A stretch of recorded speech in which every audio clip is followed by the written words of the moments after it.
Assalamualaikum warahmatullahi wabarakatuh. Alhamdulillah, innal hamdalillah nahmaduhu wa nasta'inu wa nastaghfiruh wa na'udzu billahi min syururi anfusina wa min sayyiati a'malina may yahdihillahu fala mudhillalah wa may yudhlil fala hadiyalah. Asyhadu an la ilaha illallah wahdahu la syarikalah wa asyhadu anna sayyidana Muhammadan abduhu wa rasuluh la nabiyya ba'da. Allahumma shalli wa sallim wa barik ala sayyidina Muhammad wa ala ali sayyidina Muhammad. La haula wa la quwwata illa billah. Raditu billahi rabbah wa bil islami dinna wa bin Muhammadin wa rasulullah. Rabbi shrah li sadri wa yassir li amri wa hlul 'uqdatam min lisani yafqahu qawli. Amma ba'du. Ibu, bapak, dan saudara sekalian yang insya Allah dirahmati Allah, pertama-tama marilah selalu kita mengucap puji syukur kehadirat Allah SWT yang telah melimpahkan rahmat, taufik, dan hidayahnya kepada kita semuanya, sehingga pada sore hari ini kita masih diberikan kesehatan sehingga dapat menghadiri acara buka bersama di tempat yang insya Allah mulia ini. Ibu, bapak, dan saudara sekalian yang insya Allah dirahmati Allah, kali ini saya akan membawakan topik yaitu tentang zakat. Saya akan bacakan tentang zakat. Ada zakat fitrah, ada zakat mal, ada sedekah. Nanti sampai pada topik apa sampai waktu selesai. Pengertian zakat fitrah. Zakat fitrah adalah zakat wajib yang dikeluarkan oleh setiap muslim yang memenuhi syarat menjelang hari raya Idul Fitri. Kata fitrah memiliki arti suci atau bersih secara syariat. Zakat fitrah bertujuan untuk, jadi secara fitrah, zakat fitrah bertujuan untuk mensucikan diri, yaitu membersihkan diri dari segala kekurangan dan kekhilafan yang mungkin terjadi selama kita menjalankan ibadah puasa di bulan Ramadan. Lalu yang kedua, bertujuan untuk mencukupi kebutuhan fakir miskin sebagai bentuk kepedulian sosial dan membantu mereka untuk merayakan Idul Fitri dengan layak. Kemudian yang ketiga adalah menyempurnakan ibadah puasa kita, yaitu menggenapkan pahala puasa Ramadan. Dasar hukum zakat fitrah. Kewajiban zakat fitrah ditegaskan dalam hadis Nabi Muhammad SAW yang diriwayatkan oleh Ibnu Umar radhiyallahu anhu. Rasulullah SAW mewajibkan zakat fitrah sebagai satu sok, jadi sebanyak satu sok dari kurma atau satu sok dari gandum atas setiap muslim, baik hamba sahaya maupun merdeka. Jadi semua muslim ini, laki-laki maupun perempuan, kecil maupun besar, dan beliau memerintahkan agar dikeluarkan sebelum orang-orang berangkat sholat Id. Hadis riwayat Bukhari Muslim.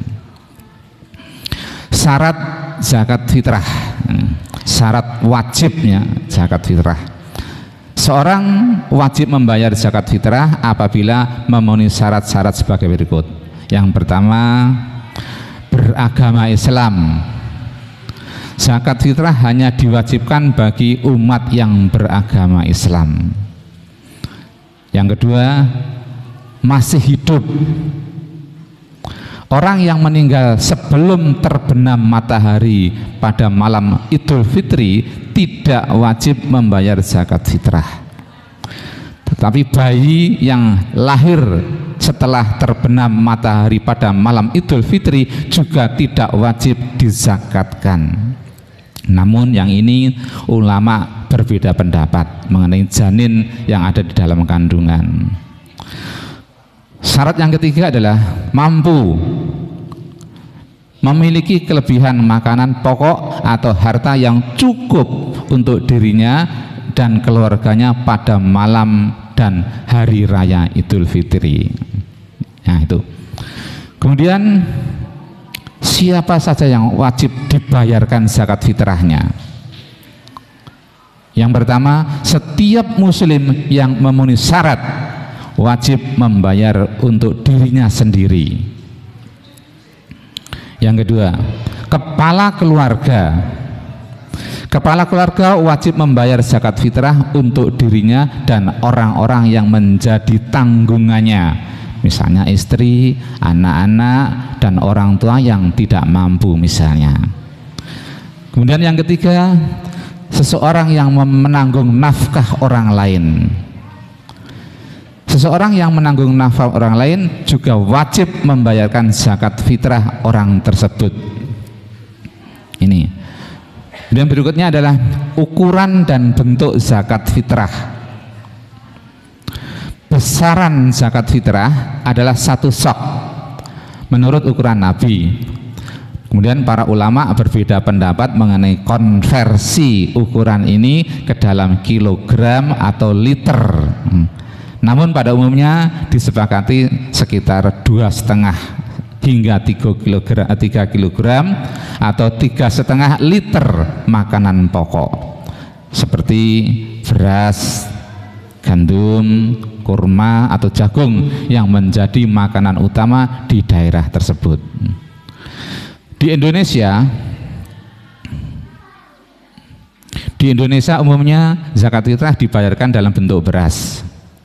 Boleh juga membayar zakat fitrah dengan uang yang nilainya setara dengan harga makanan pokok, dan ini Badan Amil Zakat Nasional atau Basnas dan lembaga zakat lainnya biasanya menetapkan nilai uang zakat fitrah ini setiap tahunnya berdasarkan harga pasar setempat.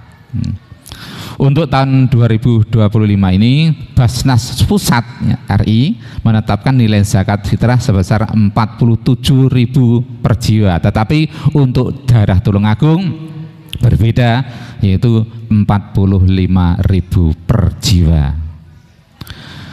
Kemudian waktu pembayaran zakat fitrah, nah ini dibeda-bedakan ada. Jadi para ulama membagi waktu pembayaran zakat fitrah menjadi beberapa kategori. Yang pertama adalah waktu yang diperbolehkan, waktu jawas, yaitu apa? Sejak awal bulan Ramadan hingga akhir atau hari terakhir bulan Ramadan. Ini yang diperbolehkan. Kemudian ada waktu wajib, yaitu mulai terbenam matahari pada malam Idul Fitri hingga sebelum pelaksanaan sholat Idul Fitri. Jadi malam sampai dengan sebelum waktu sholat. Nah ini waktu wajib. Ada lagi waktu sunnah, yaitu afdol. Yang afdolnya kapan? Yaitu setelah sholat subuh pada hari Idul Fitri sampai sebelum berangkat sholat Id. Itu yang paling afdol. Tetapi untuk yang ini biasanya para muzaki itu mencari sendiri orang yang pantas menerima zakat fitrahnya. Kalau panitia mungkin sudah tutup. Karena apa? Panitia menyalurkan zakatnya pada malam terakhirnya, malam Idul Fitri itu. Jadi tidak sampai paginya. Nah, itulah waktu afdol. Ada lagi waktu makruh.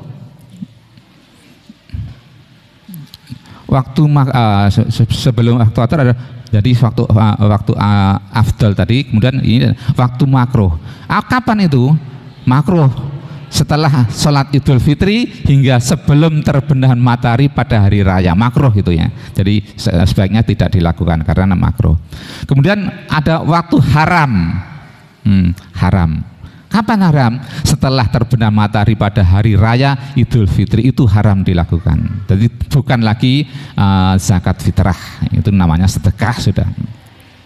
Nah, Menunda pembayaran hingga waktu ini tanpa alasan yang dibenarkan adalah haram hukumnya. Kemudian penyaluran zakat fitrah. Zakat fitrah wajib disalurkan kepada mustahiq atau orang yang berhak menerima zakat, dan ada 8 golongan atau 8 asnaf yang berhak menerima zakat yang disebutkan dalam Al-Quran surat At-Taubah ayat 60. Ini langsung aja, yang artinya begini: sesungguhnya zakat itu hanyalah untuk orang-orang fakir, orang miskin, amil zakat, orang yang dilunakkan hatinya atau mu'alaf, untuk memerdekakan hamba sahaya, untuk membebaskan orang yang berutang untuk jalan Allah, dan untuk orang yang sedang dalam perjalanan sebagai kewajiban dari Allah. Allah Maha Mengetahui, Maha Bijaksana. Ini terjemahan ayat tadi. Jadi ada 8 asnaf atau golongan yang berhak menerima atau mustahiq, yaitu apa? Yaitu yang pertama, fakir. Fakir adalah orang-orang yang hampir tidak memiliki harta dan tidak mampu memenuhi kebutuhan pokoknya, itu fakir. Kemudian yang kedua adalah miskin. Orang yang memiliki harta namun tidak mencukupi untuk memenuhi kebutuhan pokoknya, ini yang namanya miskin. Kemudian yang ketiga adalah amil.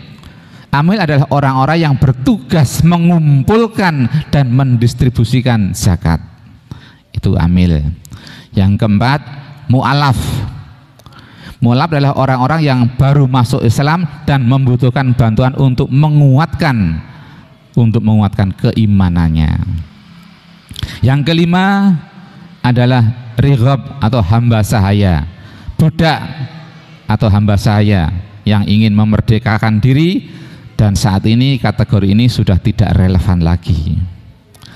Yang keenam adalah gharim, orang-orang yang berhutang untuk kebutuhan yang dibenarkan syariat dan tidak mampu membayarnya, itu gharim. Yang ketujuh adalah fisabilillah, yaitu orang-orang yang berjuang di dalam Allah, misalnya untuk kepentingan dakwah, pendidikan, atau kegiatan sosial yang lain. Yang kedelapan adalah ibnu sabil, yaitu musafir atau orang yang sedang dalam perjalanan dan kehabisan bekal. Nah, itulah 8 asnaf yang wajib menerima zakat fitrah. Penyaluran zakat fitrah biasanya dilakukan melalui masjid, musola, lembaga amil zakat seperti Basnas tadi, atau langsung kepada mustahiq atau mereka yang berhak menerima. Nah, penyaluran sebaiknya dilakukan sebelum pelaksanaan sholat Idul Fitri agar para mustahiq dapat turut berbahagia di hari raya Idul Fitri. Nah, itulah kemudian ada hikmah dari zakat fitrah. Jadi hikmah dalam zakat fitrah adalah menumbuhkan rasa syukur atas nikmat Allah Subhanahu wa taala, terutama atas kesempatan menjalankan ibadah puasa. Kemudian yang berikutnya adalah menghapus dosa-dosa kecil dan kekurangan-kekurangan kita selama menjalankan puasa di bulan Ramadan. Yang berikutnya adalah mempererat tali persaudaraan dan solidaritas atas umat Islam di dunia. Yang berikutnya adalah menciptakan kebahagiaan dan keceriaan di hari raya bagi semua kalangan, termasuk fakir miskin tadi. Nah, itulah pembahasan tentang zakat fitrah. Ini kalau masih ada kurang sedikit waktu, akan saya lanjutkan dengan zakat mal. Zakat mal.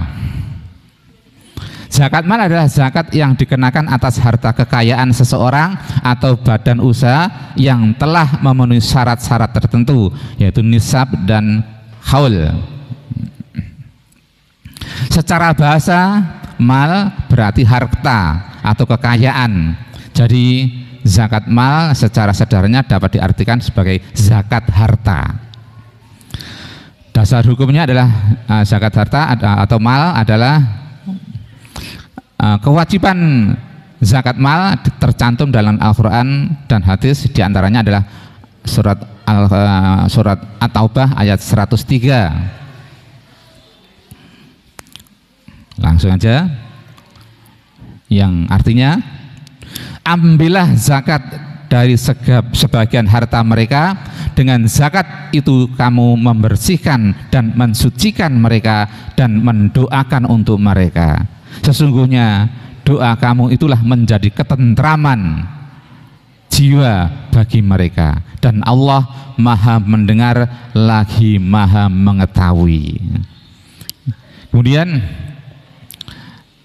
hadis ini dari Ibnu Umar radhiyallahu anhu, Rasulullah SAW bersabda, Islam dibangun atas 5 perkara: syahadat la ilaha illallah wa anna Muhammadar Rasulullah, menegakkan sholat, menunaikan zakat, berpuasa di bulan Ramadan, dan berhaji di Baitullah bagi yang mampu. Hadis riwayat Bukhari dan Muslim. Syarat wajib zakat mal. Agar harta seseorang wajib dizakati, setelah beberapa syarat yang harus dipenuhi. Apa? Yaitu kepemilikan yang penuh atau malikut tam. Harta tersebut merupakan milik sempurna dan berada di bawah kekuasaan penuh pemiliknya. Nah itu. Kemudian halal, harta yang dimiliki diperoleh secara halal sesuai syariat Islam. Kemudian yang ketiga adalah berkembang atau produktif atau namanya. Harta tersebut memiliki potensi untuk bertambah atau memberikan keuntungan. Contohnya adalah misalnya uang, emas, perak, barang dagangan Pak Andi, hewan ternak, dan berkembang biak dan hasil pertanian. Kemudian syarat kedua adalah mencapai nisab. Harta tersebut telah mencapai batas minimal kepemilikan yang telah ditentukan oleh syariat. Nisab berbeda-beda tergantung jenis hartanya. Kemudian melebihi kebutuhan pokok atau fadlan an nawabijil aslihiyah. Harta yang dizakati adalah harta yang lebih dari kebutuhan dasar untuk dirinya sendiri dan keluarga. Berikutnya adalah bebas dari hutang atau bariun minad dain. Pemilik harta tidak memiliki utang yang dapat mengurangi hartanya di bawah nisab jika hutang disebut dibayarkan. Jadi kalau dia punya hutang berarti dibayarkan dulu hutangnya. Kalau masih mencapai nisab berarti wajib membayar zakat malnya. Tapi kalau misalnya di bawah nisab berarti tidak wajib membayar zakat mal. Mencapai haul atau perputaran 1 tahun hijriah. Kepemilikan harta telah berlangsung selama 1 tahun hijriah, kecuali untuk hasil pertanian, untuk pertambangan dan riqas misalnya. Jenis-jenis harta yang wajib dizakati zakat mal, yaitu para ulama fikih telah merinci berbagai jenis harta yang wajib dizakati. Di antaranya emas atau perak, tergolong logam mulia lain yang seperti platina. Nisab emas adalah 85 gram emas murni, dan nisab perak ada 595 gram perak murni. Kadar zakatnya atau zakatnya adalah 2,5% jika telah mencapai nisab. Utang atau uang yang atau surat berharga.